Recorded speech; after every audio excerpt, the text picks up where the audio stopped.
I have done a bit of a slide deck that we can kind of refer to a bit as we go, but I believe that we'll make that available to everyone afterwards, so don't feel like you kind of have to be keeping notes as we go. And there's a bunch of links and stuff within that to some of the tools as we go along.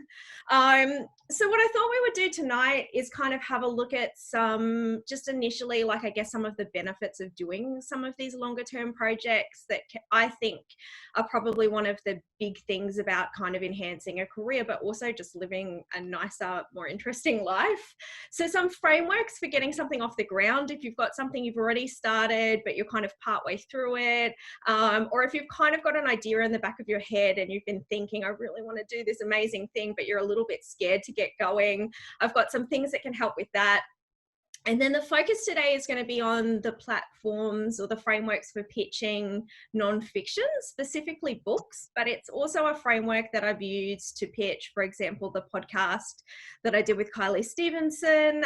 So it's a really adaptable framework, and we can talk a little bit in the questions about other formats too. So if we've got people here who are kind of thinking about or who are working on fiction, for example, I can speak to that a little bit as well. All right, hopefully slides are moving across. I thought maybe this was a nice way to get going. So I actually teach a project-based journalism subject at Bond University, and we have students from a whole range of different disciplines who come in and tackle a big project that they're really excited about, and often they are quite ambitious projects. I've had students start on novels or non-fiction books, I've had students start podcast series, I've had students do kind of amazing web projects, and we talk a lot about creativity and kind of frameworks for creativity. And I really love this research because I think it's actually quite an empowering place to start a project. So Vera John Steiner interviewed 70 living people that she thought were creative geniuses in whatever respect, as well as kind of trawling through the notebooks of a whole range of different people from Tolstoy to Einstein. And what she found was that the only thing that kind of connected them all in the way that they approached their practice was that they put stuff out into the world often and regularly, and they put it out almost in a sense before they were ready. So their notebooks were kind of full of these ideas and jottings and notes and ideas, and that it was that process of kind of continually testing out ideas that she said was kind of the key to their productivity and success. And I think in many ways it's a nice way to start, because I think the way that I know, at least in my experience, that I was very nervous about taking on big projects. I got into journalism because I wanted to write. I always had kind of wanted to work on long form nonfiction and fiction, and I had a sense really early on like that I wasn't allowed to do that I was somehow waiting for I don't know what the magic formula is for when a person is kind of given that permission to take that step in their career, but I suspect it doesn't exist. So the way that we get to do these projects is just simply by doing them. By leaping in, you are never going to be ready, so you've just kind of got to leap in and do it, and that's how you get practice, and that's how you get good at it. I'm on a double screen here. So, so I think one of the things, you know, if the big advice is to leap in and actually get started and do it, then how do we actually find time within busy personal and work lives to kind of make space for big long-term projects, whether it's a book, whether it's a documentary, whether it's a series, whether it's a screenplay, whatever it might be. So I can share a little bit of what works for me, but I think in many ways it's also a little bit knowing yourself and your own boundaries and how you like to work. But one thing that does really resonate with me is some research by Cal Newport, who would call himself a productivity or concentration specialist. And if you're interested, his book Deep Work is a really interesting approach to this. So particularly, I'm sure that everyone is kind of, I had a look at the list of registrations and everyone's from these extraordinary, very busy industries and careers. And I know that we are constantly kind of harangued by alerts and emails. And, you know, the demands of our own lives as well, and how do we clear time and headspace to work on something substantial. So Cal Newport packages this up as deep work and this idea of distraction-free concentration that adds value, that develops skills, and that it's really hard to replicate in short, fragmented bursts. So what happens, for example, is that every time you're working and you check an email, that break in conversation or concentration comes back with you when you return to work on the project. And in a world where kind of there is a lot of pressure on our headspace, I think it's really important to kind of protect space for this deep work. The other thing I love about deep work is that it doesn't have to be a lot of time, so that if we're strategic with our time, we can actually get an enormous amount out of a short amount of time.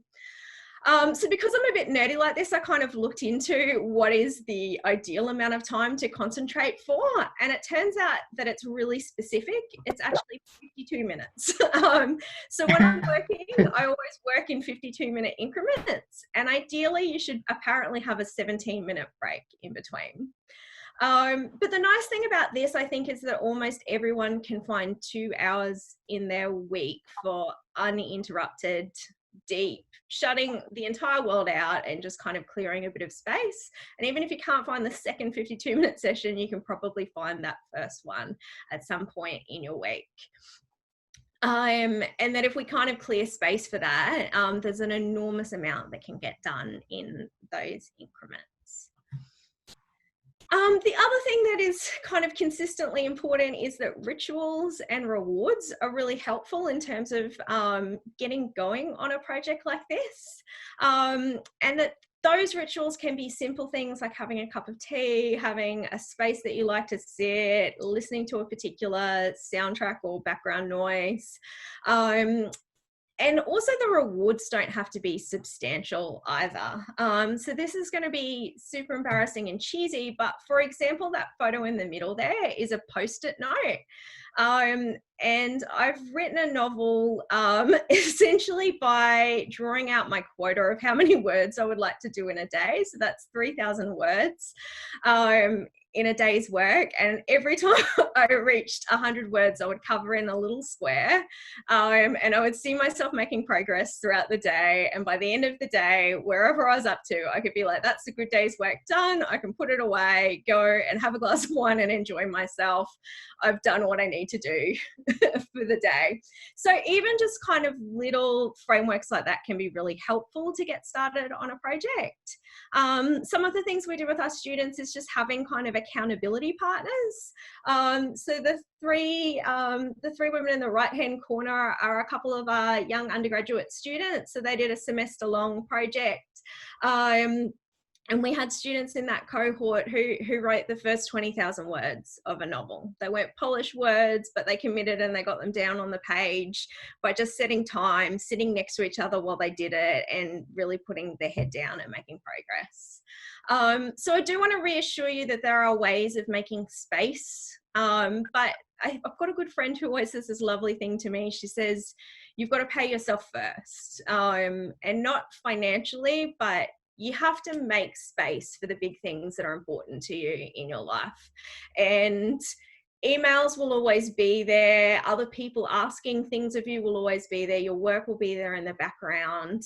But unless you devote space to that first, your life can really easily fill up with these other things. And no one else is going to be kind of advocating and making that space for you. So you've got to kind of be your strongest advocate in protecting whatever little bit of time you've got in order to do that, and believing in it until it becomes real. We'll send these out with the slides, but there are lots of things that help. So I know that there are 2 kinds of procrastinators, and I'm the kind of procrastinator that doesn't necessarily put things off, but does my best work on a deadline. And if that's the case, you might find that setting up things like artificial deadlines are really helpful to you. I really love this little forest app. It's very cute.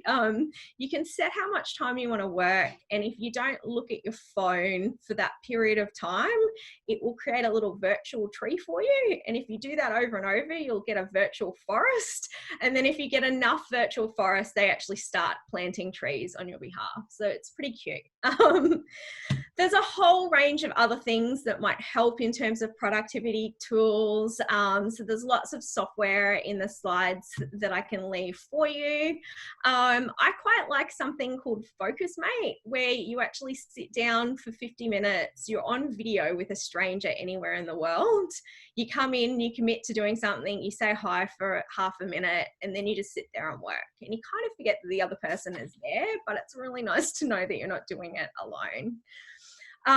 There's all sorts of things, like if you work best in a cafe but you can't get out to a cafe at the moment, there is any number of YouTube channels that will provide the ambient noise of a cafe or a busy office. And I never do this one, but if you're feeling really brave, there's even a tool called Write or Die, where it's browser based and you start writing into it, and if you stop writing for too long, it starts to delete the words that you've written. So that one's a little bit terrifying, but helpful. I can also recommend a couple of software if you're kind of taking on a big project that might make that a little bit easier. So I'm quite a tactile and visual person, and tools like Scrivener are really good to be able to not only kind of work in detail, but to be able to see the big picture of what you're doing. So you can have all of your kind of chapters or your characters or your scenes down the side, and it makes it really easy to flip between things for those of you who might want to take on a project but don't like to start at the beginning and work your way through.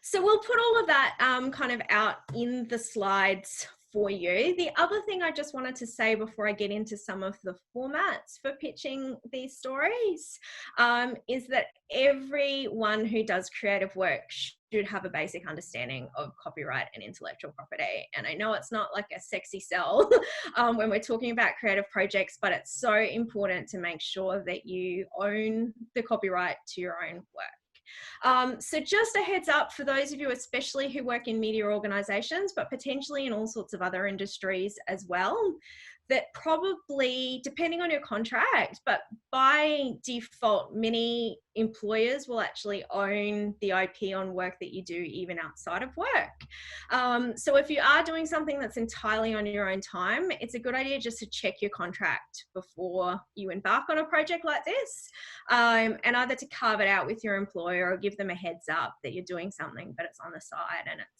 it's going to be your own IP. And the other thing I just wanted to kind of acknowledge as we get into some of the formats for pitching some of these long-term projects is that there is a natural kind of rhythm to the way these projects work. And generally what that looks like is that you start off feeling like it's fantastic and you're super excited. And then you start to get a little bit afraid of how big and sprawling it is.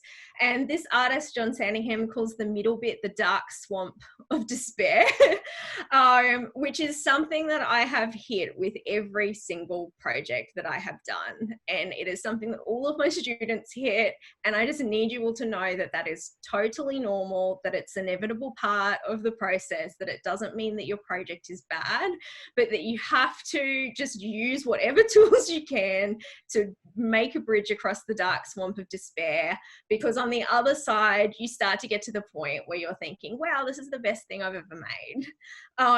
So I find it really reassuring to know that other people go through this process. I'm on a project at the moment that is a little bit in the midst of a dark swamp of despair. And I had someone remind me the other day, like, don't worry, don't remember the diagram, you come back out again. So I find it immensely comforting to know that that is just an inevitable part of the process. And with something long-term like this, you've got to be ready for that. But knowing that it's normal is very helpful. So I've got here the format for pitching a non-fiction book, but it's definitely a format that I have adapted in order to pitch other projects. So for example, the podcast series that Kylie Stevenson and I did, we pitched to the Australian using a very scaled back version of this framework. In Australia, but also internationally, generally for long form nonfiction book length work, most publishers will accept or buy a book on proposal alone. So the nice thing about nonfiction, I guess, is that you don't have to dive in and necessarily write the whole book before knowing that someone is interested in taking that on. There are potentially exceptions to that, and it does depend a little bit on credentials, on the nature of the topic. Memoir in particular can sometimes be a little bit more difficult to get across the line on proposal, but it's worth going through the proposal process anyway if you're looking at going with a commercial publisher, because even if they're not in a position to take it, you'll still be able to get feedback on it and to kind of know that it's a goer before you go ahead with it. So the format for a book proposal for nonfiction is reasonably standardized, but there is kind of some room for malleability just depending on the nature of the project itself. The length of these proposals varies wildly. You could get away potentially with as little as 10 pages, particularly if it's a really commercial project. And at the longest, they might run up to 100 pages. And when I say pages, are also industry standard is that they're double spaced. So it's not nearly as horrific as it sounds. The most important thing I think to remember when you're pitching a project like this is at your end, you're really excited about the idea, you're excited about the creativity of it, the importance of it, how it's going to change the world. But for whoever you're pitching it to, it's also a commercial proposition. So really what this is a sales tool. And I know it's quite difficult to think of your own creative work as a product, but in my experience, that's often what kind of will get a project across the line, is that you're able to see outside of yourself and recognize what the person you're pitching to needs to know in order to support it.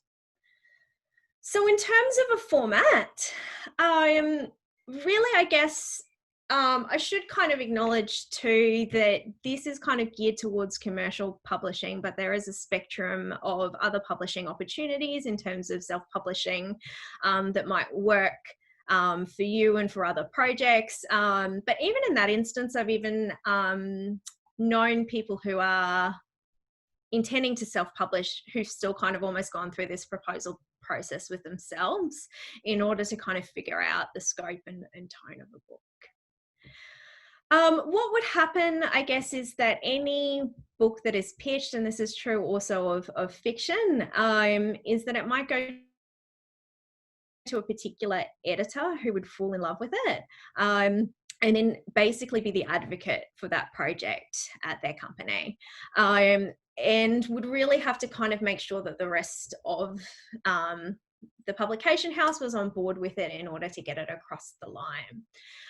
Because of that, you'll potentially do a reasonably large amount of work on a proposal document, and there will be people who might weigh in on that decision-making process who do not read the whole thing. So what we do is we put at the start an overview. So 1 to 3 pages, but it's everything that someone who might not read the full proposal would need to know. You can almost think of it as the sort of executive summary.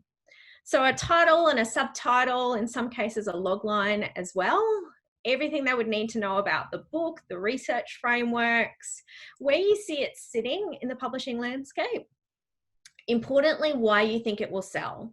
So establishing where there's a market for it, why there's a market for it, and then why you're the right person to write it. And obviously, if it's co-authored, why both of you are the right people to be working on it.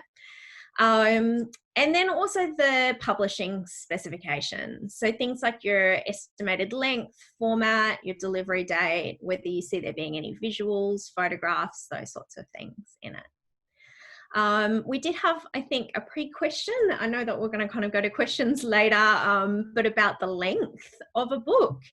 And I would say generally around the 70 to 80,000 word mark would be fairly standard both for fiction and non-fiction. So again, there's a little bit of scope to move in that. There would be genres that do run shorter than that, but 70 to 80 is a good kind of middle ground. All right, after that overview, the next thing, and this is, I think, one of the things that I find really uncomfortable as part of the process, but is something about yourself. So that can be awards expertise, and expertise can be direct or indirect. So if you are writing a book about, I don't know, the history of surfing on the Gold Coast, for example, and you come from a line of 3 generations of surfers, that kind of information can be really helpful. If you've done study in the area, if you are a journalist who's covered health reporting and is pitching a health project for 5 years, you know, that sort of expertise is really valuable. So take a good look at kind of all sorts of facets of your life and see what you can package up as expertise. Sometimes your kind of expertise is really just that you care about it more than anyone else, and you are the person who wants to bring this idea into the world, and that can sometimes be enough to pitch a project too. So your sincere, earnest passion can be part of that. Any contacts that you might have, speaking engagements that you've done, social media following, all of those sorts of things would help. So think creatively about what, you know, makes you special and makes you attractive proposition. I think in many cases, because many of us come from the media industry or are affiliated with the media industry, we are already in a slightly easier position to pitch projects than others, because we tend to have some of those contacts already just from the people that we know or have worked with over the years. All right. Chapter outline, I've got there 10 to 20 pages, and remembering that this is double spaced and with headings and stuff, it's actually not as huge an undertaking as it sounds. But essentially you'd put together a list of the chapters, and then for each chapter you would write 1/2 to 3/4 of a page outlining what would be included in that chapter. You can almost think of it like a mini synopsis. And I think what's important both here, but in the process of writing a proposal document generally, is that as much as possible, you want to try and kind of mimic the way that you would write the product itself. So if you were pitching, you know, serious hard-hitting investigative work, you would expect that to kind of skew more formal potentially. If there's going to be a lot of kind of anecdote in there, if it's going to be a sort of quiet, lyrical, descriptive take on the issue, then we'd want to see that coming through within the proposal document. So this is an opportunity not just to kind of set up the scope of a project and what will be included, but also to give us a really good sense of what's the tone and feel of it going to be. And you don't have to put everything in there. The other thing that I would say is, let's say, I mean, so for example, the project that I've most recently pitched and had accepted, we were in, I guess, the middle stages of doing some research. So it's on the back of another project. So we already had some research done, but there's also like kind of these big black holes of things that we're investigating, but don't know exactly what's going to come from that. And it can feel really hard to kind of make concrete decisions about what will go where. It is totally normal for, once a project has been accepted by a publisher, for there to be some room for movement. Structures can change, ideas can change, chapters can change around. What they really want to know is that you have a clear vision for what you want to do. So even if you're not 100% sure, try to pitch it in definite terms where possible. Okay, this is probably the most fun bit, is that you actually get to write a couple of sample chapters. And also it's nice to know that this is probably the most important part. The sample chapters, depending on how long they are, it could be 1 or 2 chapters, and it doesn't have to be the first chapter of the book either. So you can make that decision based on a couple of things. It can be the information that you've got access to. It could be the tone that you want to establish. But as much as possible, it's good for them to be kind of representative chapters.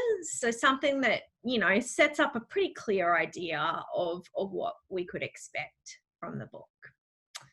And just remember, you're trying to, you know, prove that you can write, you can research, that the book is compelling, that you've got a distinctive narrative voice, and also that you're professional and going to deliver. So that's really what a publisher would be looking for in those sections. All right, a lot of people kind of get really scared of the idea that someone might have done something similar. And when we're talking about comparison titles, this is not necessarily competing titles. I think it's nice to think of them as comparisons. So the idea that there would already be an audience for something can actually be an enormous advantage to you. So as part of a nonfiction book proposal, and certainly also in the way that we pitch the podcast as well, you kind of do a little bit of the publisher's legwork for you in terms of, here are some things that have worked before with people who are a bit like me, or with topics that are a bit like this. So it situates what you're doing within the existing landscape. It demonstrates an audience for your ideas, but it can also kind of establish that you're doing something new and different, and that it is a niche. So I've got there a couple of questions, but, you know, is it the first? Is it the only? Is it the most unusual? Is it the best? Is it the most ethical? It kind of helps you work out what is the clear hook for what I'm doing and why I'm doing it. All right. And this is, again, potentially a sort of uncomfortable document for many of us to write. But one of the things I think anyone wants to know when they're taking on a project is, not only are you going to kind of deliver great content, but are you going to kind of come to the party a little bit in making this a commercially viable proposition. So any of the ways that you can prove to a publisher that you are willing to go into bat for this, to, you know, really try to do everything you can to make it a success, will also help convince them that they want to take you on. So if you've got social media platforms, if you've got a large following, if you've got connections or contacts, if you've previously done successful projects, if you've done media coverage, or it can also be things like if you've got ideas for promotion. So if you think that it could sit beautifully with another project that you're working on, or a series of feature articles, or a podcast, or a multimedia series, or an Instagram account, if you run a Facebook fan page for something, all of that sort of information will help give them a sense of what you can contribute from that point of view. Even contacts that you've had, people who could potentially endorse it, testimonials, all of those sorts of things help enormously in getting a project over the line. So that's kind of the basic format for nonfiction book length proposals, but it is a really, I think one of the things about going through that process is that it does force you to consider, like, I guess your book in terms of what can it deliver for the other person.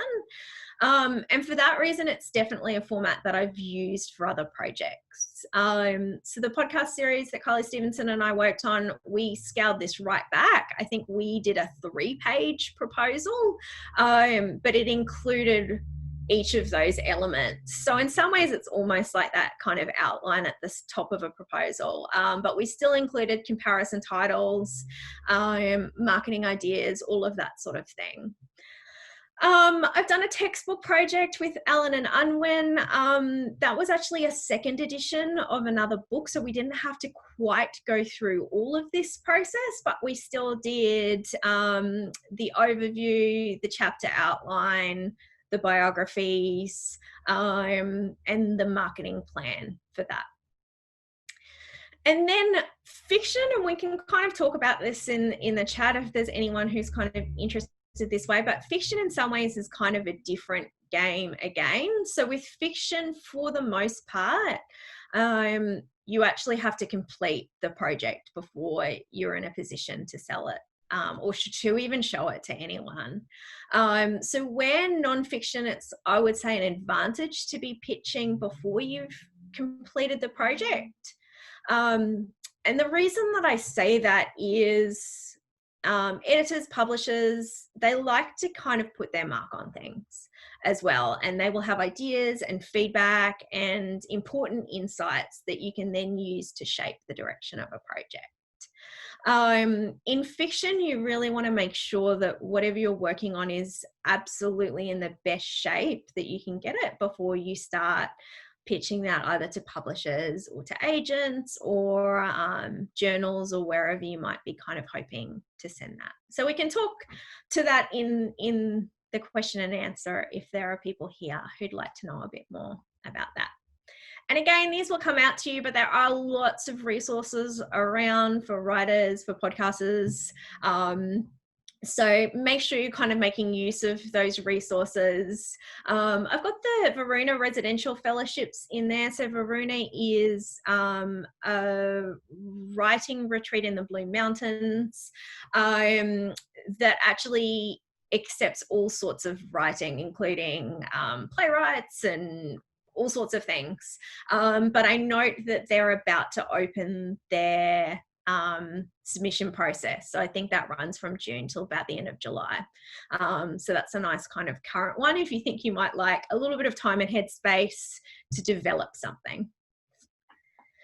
So that's kind of the basics of what I wanted to run through, but I know that there are probably some comments in the background. Danny, did you want to kind of direct the way that we do that? Yeah, absolutely. That was fantastic. Thank you so much, Caro.